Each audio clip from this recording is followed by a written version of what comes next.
Veíamos recién un informe, este informe que titulábamos Fútbol en Pijama, que habla de otra cara del fútbol uruguayo, de repente no de los jugadores millonarios, de los jugadores exitosos o de aquellos que llegan a una selección o que van al fútbol europeo, sino de otra cara de clubes que de repente tienen problemas muy importantes para poder empezar la actividad y que después eso se traslada a la relación, por ejemplo, que tienen con sus jugadores que no cobran los sueldos. También veíamos esos testimonios en el informe. Estamos recibiendo hoy a Luis El Ronco López, es como lo conoce popularmente la gente, actual técnico de Rampla Juniors, y ahora vamos a conversar pasando por equipos que han tenido problemas económicos importantes, y nos acompaña también un hombre acá de la casa, Gerardo Sotelo, que se metió en la experiencia del fútbol. Ahora le vamos a preguntar en un minuto ahí cortito por qué fue eso, pero que prácticamente estuviste, Gerardo, un año presidiendo el Central Español.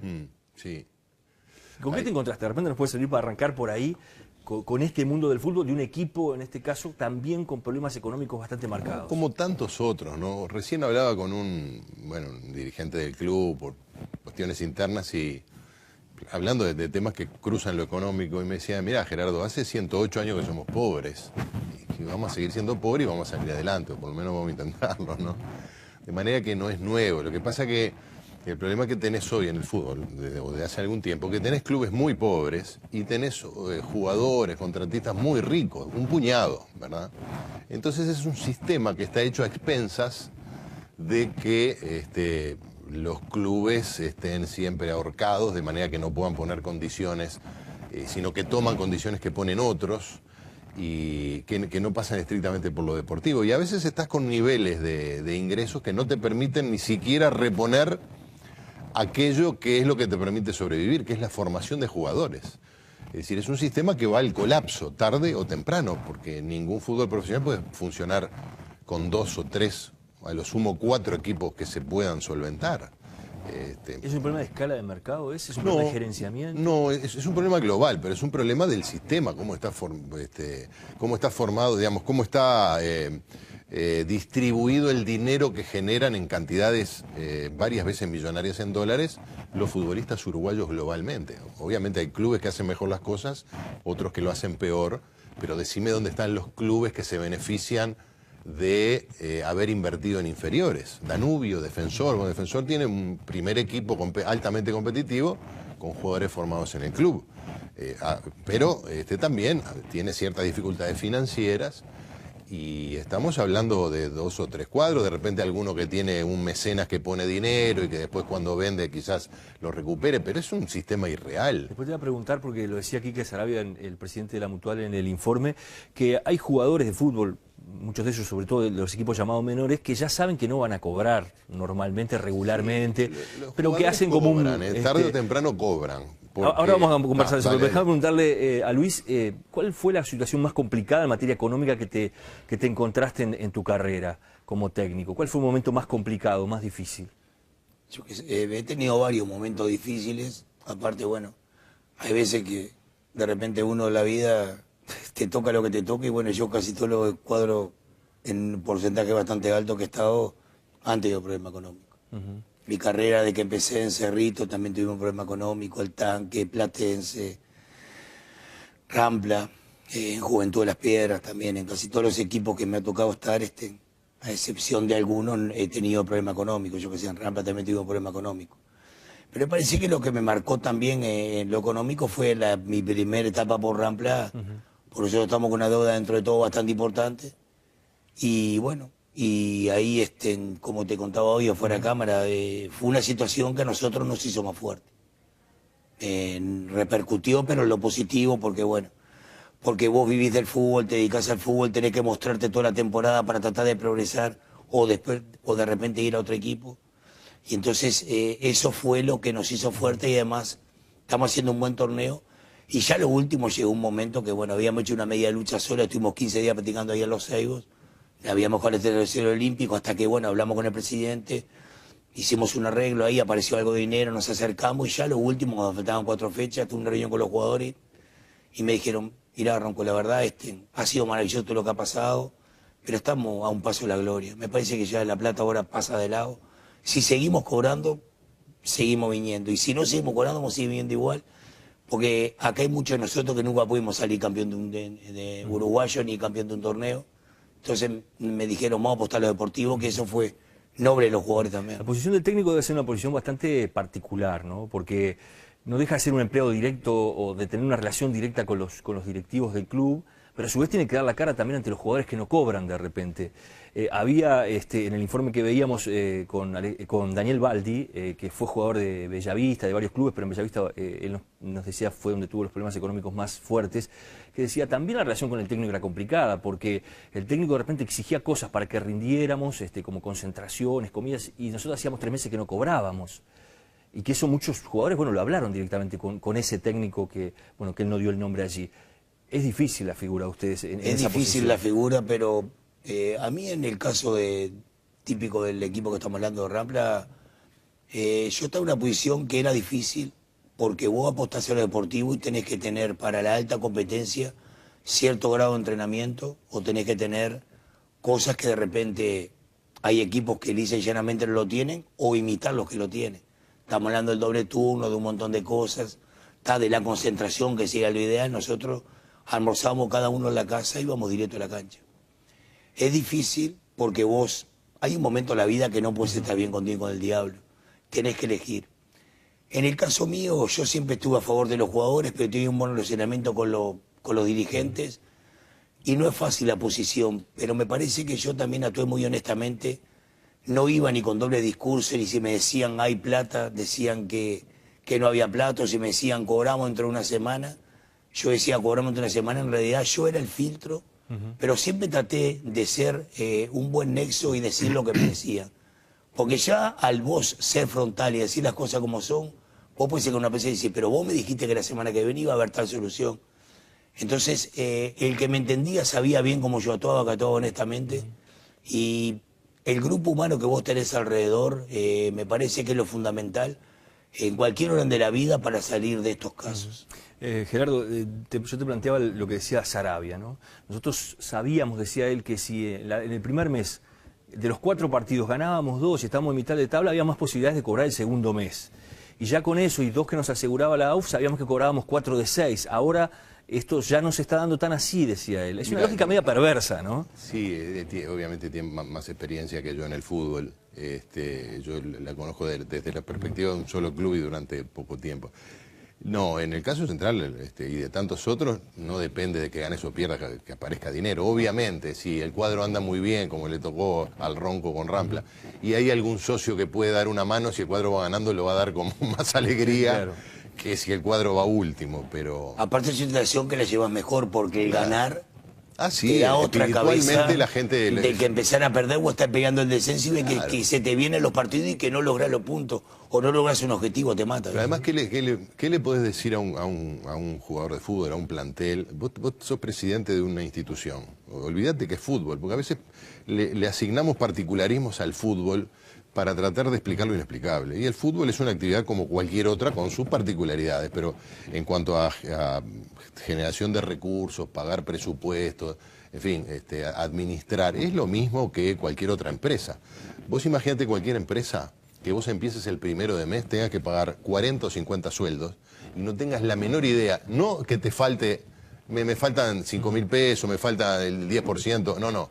Que tenga 0, es decir, que diga, no tengo la menor idea cómo voy a... Algo va a pasar en este mes que me va a permitir acceder. Y si no será en este mes, será el mes que viene. Entonces, el mes que viene pasa, los jugadores no cobraron, aparece algo de dinero que no alcanza para cubrir o la vas estirando con lo que paga, con los mínimos que paga. O muchas veces también vos te ilusionás con la recaudación, pero con los grandes jugás 2 veces al mes. Sí, cuando no debés la plata ya, ¿no? No solo cuando no debés la plata, sino que tenés que tener un porcentaje. 2 veces al año, claro. Claro, 2 veces en el año, de mucha gente que vaya a ver el partido, que tu cuadro venga bien y que de repente un grande que venga primero. Y que no llueva, por decirte algo. Y que no llueva, porque tenés un montón de cosas. La caja de un club chico, como puede ser Central Español, o el caso de lo que está pasando Bellavista y otros más, ¿cómo no se puede no saber con lo que se cuenta? Porque con algo se debe contar ya para el año. ¿Cómo?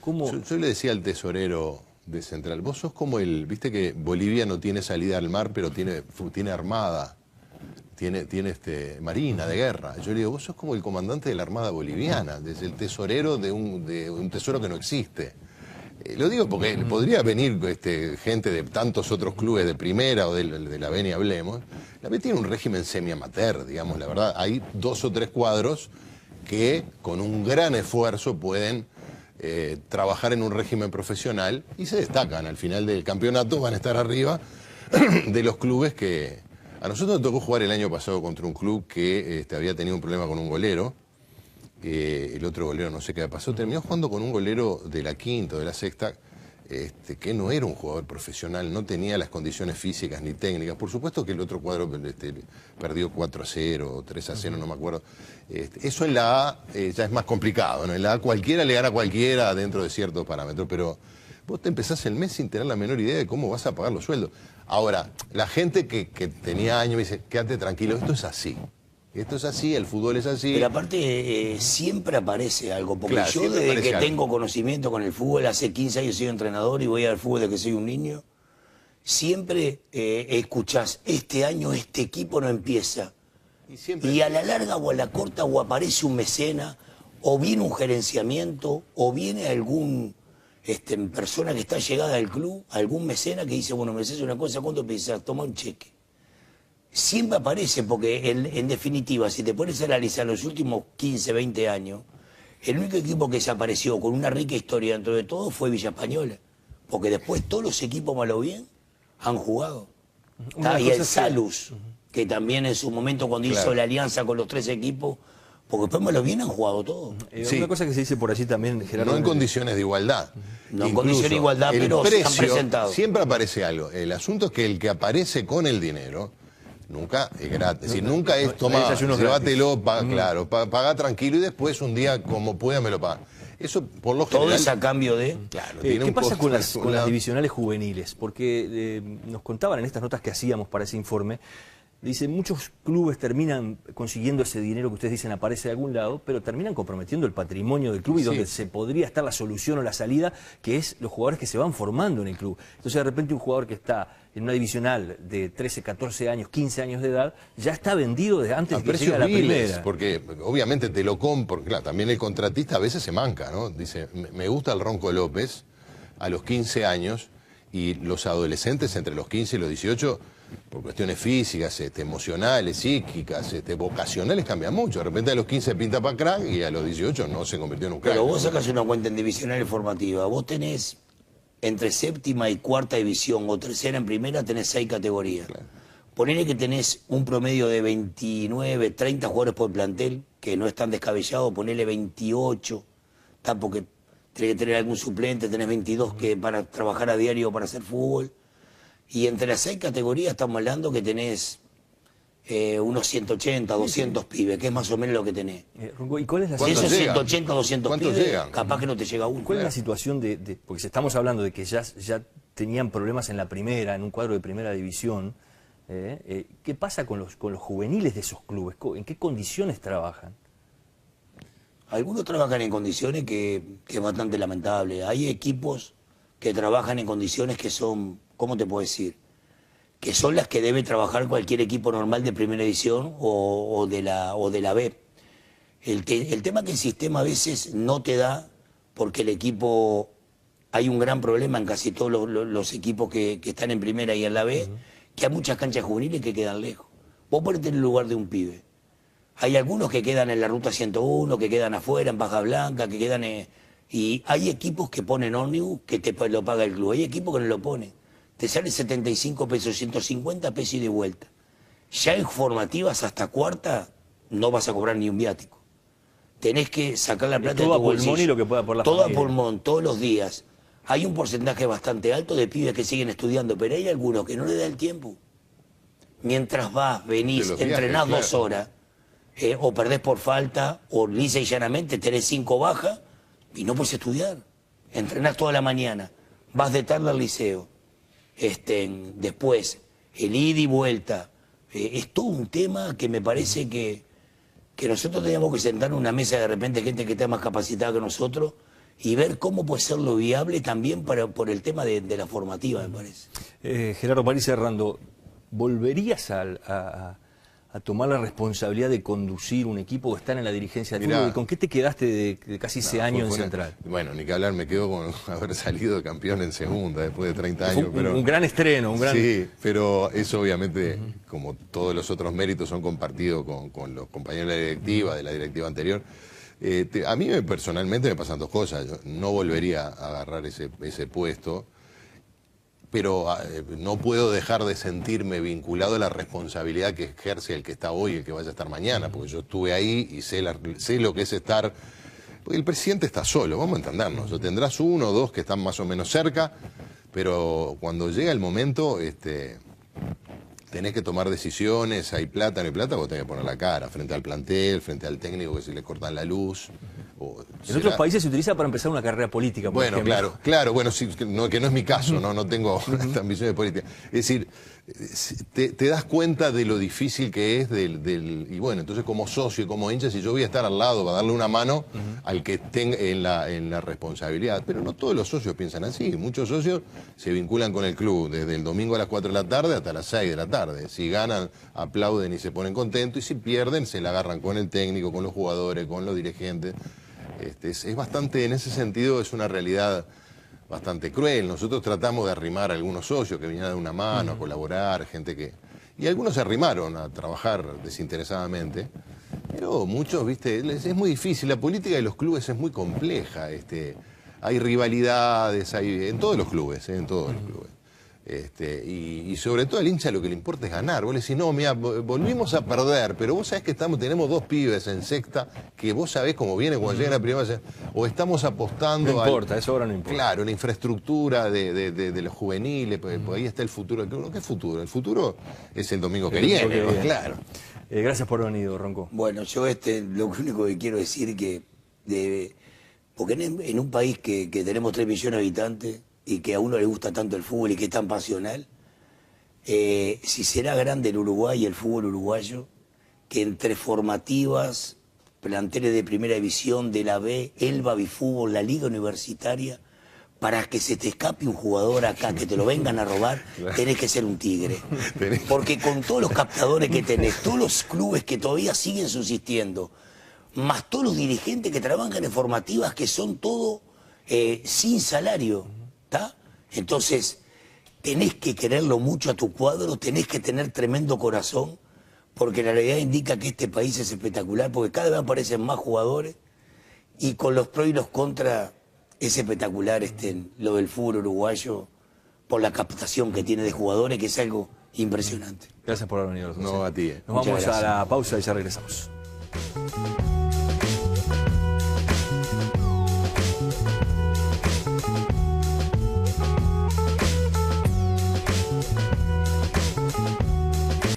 A lo sumo 4 equipos que se puedan solventar.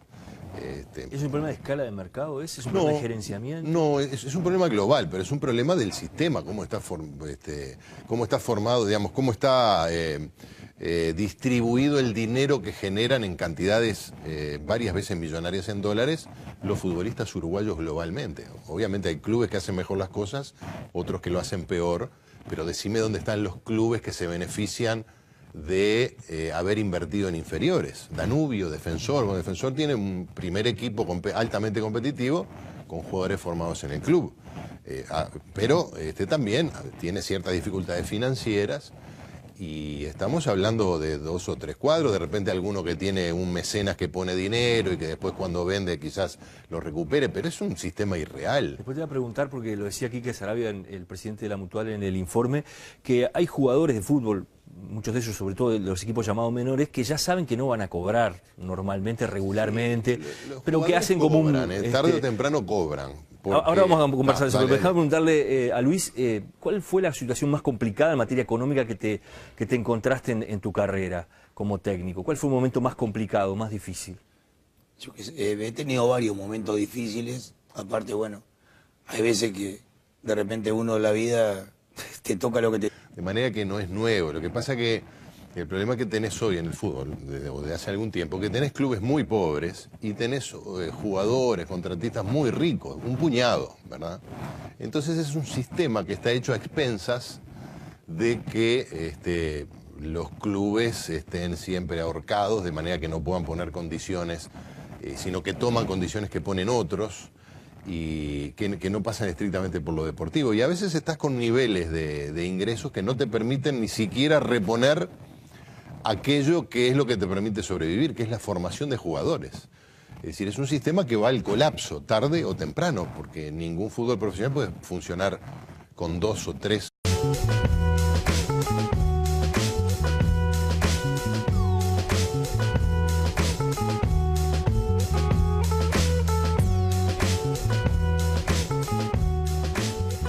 Veíamos recién un informe, este informe que titulábamos Fútbol en Pijama, que habla de otra cara del fútbol uruguayo, de repente no de los jugadores millonarios, de los jugadores exitosos o de aquellos que llegan a una selección o que van al fútbol europeo, sino de otra cara de clubes que de repente tienen problemas muy importantes para poder empezar la actividad y que después eso se traslada a la relación, por ejemplo, que tienen con sus jugadores que no cobran los sueldos. También veíamos esos testimonios en el informe. Estamos recibiendo hoy a Luis El Ronco López, es como lo conoce popularmente la gente, actual técnico de Rampla Juniors, y ahora vamos a conversar pasando por equipos que han tenido problemas económicos importantes, y nos acompaña también un hombre acá de la casa, Gerardo Sotelo, que se metió en la experiencia del fútbol. Ahora le vamos a preguntar en un minuto ahí cortito por qué fue eso, pero que prácticamente estuviste, Gerardo, un año presidiendo el Central Español. Sí. ¿Con qué te encontraste? De repente nos puede servir para arrancar por ahí, con este mundo del fútbol, de un equipo, en este caso, también con problemas económicos bastante marcados. Como tantos otros, ¿no? Recién hablaba con un dirigente del club por cuestiones internas y hablando de temas que cruzan lo económico, y me decía, mira, Gerardo, hace 108 años que somos pobres y vamos a seguir siendo pobres y vamos a salir adelante, o por lo menos vamos a intentarlo, ¿no?